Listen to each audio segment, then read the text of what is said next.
And on this last weekend of Hispanic Heritage Month, the story of a graffiti artist who helped bring the medium into the mainstream and along the way gave voice to Latina artists.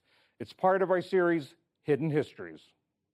These days, the works of Lady Pink are in the collections of big New York City art museums like the Whitney and the Metropolitan.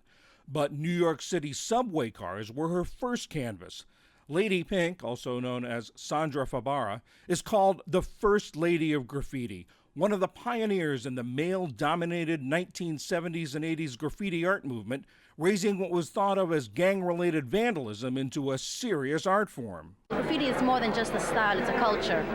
It's an entire culture. It's an underground culture. There's thousands and thousands of kids.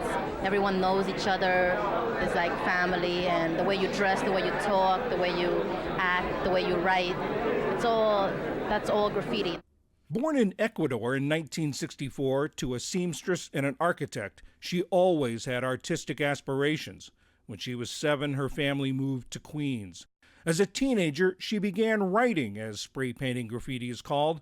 She tagged her work Lady Pink because she was thought to be the city's only female graffiti artist at the time, and because, she said, she loved Victorian romances. Graffiti artists competed to leave their work in the most dangerous and inaccessible places. A subway train was the ultimate.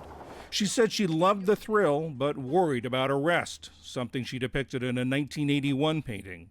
It's called Manic Depression, and it is my vision of what would have happened to me if I'd been arrested as a teenager writing graffiti. I'd get thrown in jail with other real criminals. We didn't consider ourselves hardcore criminals in any way. We were just, playing around. But the reality of it is that the people get hurt, people get arrested, your lives is ruined.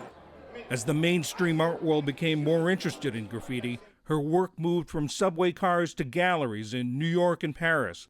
She was commissioned to create murals around the world: Ukraine, Sweden, and her native Ecuador. Her recognition grew even more when she starred in the 1982 independent film Wild Style, a love letter to graffiti artists that's regarded as the first hip-hop movie. Her art is praised for its Latina and feminist style and for tackling issues of social justice, becoming tools for activism and change. Today, Lady Pink remains one of the most influential female artists in the field, and she passes her knowledge, skill, and passion on to a new generation, teaching mural painting at New York's Frank Sinatra School of the Arts.